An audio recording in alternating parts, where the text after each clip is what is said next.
Mesdames, Messieurs, bonjour, bienvenue dans ce Midi Guyane, dans l'actualité de cette mi-journée. Beaucoup de monde ce matin à Matoury pour la journée de l'emploi et de la jeunesse.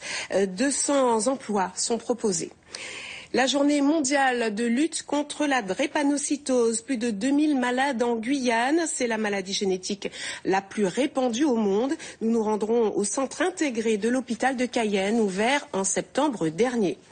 Et puis SOS Papa s'installe en Guyane. Cette association se bat pour que père et mère aient les mêmes droits lors des séparations. Pierre Bouquet, le délégué régional, est l'invité de ce journal. En France, 80% des enfants des couples séparés vivent avec leur mère. Une injustice selon beaucoup de papas. Pour défendre leurs intérêts, l'association SOS Papa est née en 1990. Elle défend le droit des pères pour qu'ils aient les mêmes droits que les mamans. Et cette association s'installe en Guyane. Nous recevons aujourd'hui son délégué régional. Pierre Bouquet, bonjour. Bonjour. Alors, SOS Papa a 16 ans. L'association est née dans l'Hexagone. Alors pour ceux qui ne la connaîtraient pas, c'est une association d'aide aux victimes. Est-ce que, comme son nom l'indique, elle vient en aide aux papas en souffrance? Bien sûr, c'est un des principaux champs sur lesquels nous exerçons, c'est-à-dire l'assistance aux parents en difficulté, aux parents et aux enfants en difficulté ou qui subissent, disons, une séparation abusive. Souvent, c'est traumatique pour les pères et ils ont besoin d'avoir des lieux d'écoute, de parole et d'écoute. Et aussi, nous leur apportons dans ce cadre-là une assistance qui n'est pas, on ne supplée pas aux avocats. Hein. Ils regardent leurs avocats, mais nous les écoutons et nous les aidons autant que faire se peut, soit sur le plan psychologique, soit aussi avec des conseils, parce que nous avons maintenant une certaine connaissance et une pratique de ce qui se passe dans le système judiciaire et de la façon dont peuvent être lésés les pères. Alors quand vous dites la façon dont peuvent être lésés les pères, vous, en fait, votre credo, c'est que les pères aient les mêmes droits d'une certaine façon que les mères, c'est-à-dire vous réclamez que le droit de la garde des enfants soit partagé, que le domicile soit fixé et chez le père et chez la mère. Tout à fait, parce que c'est un des principaux points conflictuels entre quand on se sépare, c'est qui va garder les enfants. Et ce que nous souhaitons, nous, c'est justement pacifier tout ça en proposant que systématiquement le domicile, la résidence de l'enfant soit fixée chez les deux parents et que le JAF n'ait à s'occuper en fait que de la modalité dans laquelle va s'exercer cette garde alternée.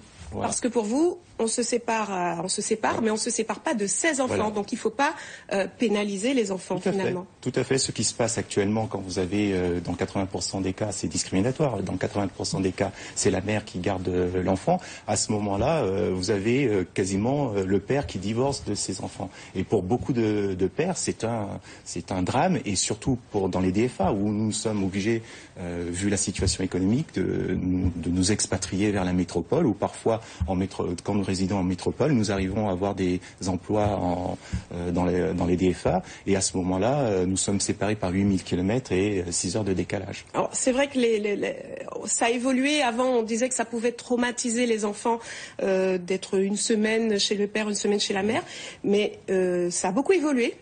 En fait, les bienfaits on voit les bienfaits aujourd'hui d'une garde partagée. Et vous réfutez, vous, en fait, l'idée qu'une maman s'occuperait mieux de ses enfants qu'un papa. Tout à fait. Enfin, je ne veux pas donner un exemple personnel, mais quand j'ai reçu mon fils, il finit par me dire tu es aussi bien qu'une maman, et puis pourtant tu es un papa. Bon, voilà, donc ça montre que il n'y a pas un déterminisme dans la façon de s'occuper de son enfant. C'est social. En Guyane, toutefois, la famille est souvent monoparentale. Il faut évidemment pas généraliser, mais beaucoup de papas sont absents. Est-ce que vous ne croyez pas qu'il y a tout de même un profil de papa qui peut obtenir la garde partagée? Oui et non. Moi, je pense que la société guyanaise en 15 ans a beaucoup évolué. Il n'y a qu'à voir les exigences les jeunes filles d'aujourd'hui ont des exigences quant à leur couple, quant à la relation qu'elles entament avec leur conjoint, etc. Donc, la société guyanaise a beaucoup évolué sur ce plan-là.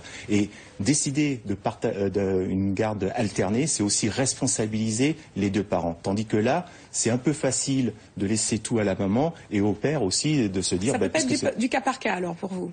Vous savez, c'est comme le droit de vote. Vous avez le droit de vote, d'accord, et vous pouvez l'exercer ou ne pas l'exercer. Le fait d'avoir la garde partagée et la résidence fixée chez les deux parents, vous êtes en capacité, vous, de décider si oui ou non vous rentrez dans cette modalité. Et celui qui va apprécier cela reste tout de même le juge. C'est pas fait de façon sauvage, disons. Alors, demain après-midi, donc, vous allez présenter cette association de 15h à 17h à la maison des associations. Oui. Vous attendez les papas, pas seulement? Oui, tout le monde peut venir. Attention, nous attendons. C'est pas une guerre, papa. Voilà, c'est ce que je vous ai dit. Il n'y a pas de guerre entre les pères et les mères. Au contraire, l'intérêt pour nous, c'est qu'effectivement les enfants soient élevés par les deux parents dans la société dans laquelle nous évoluons.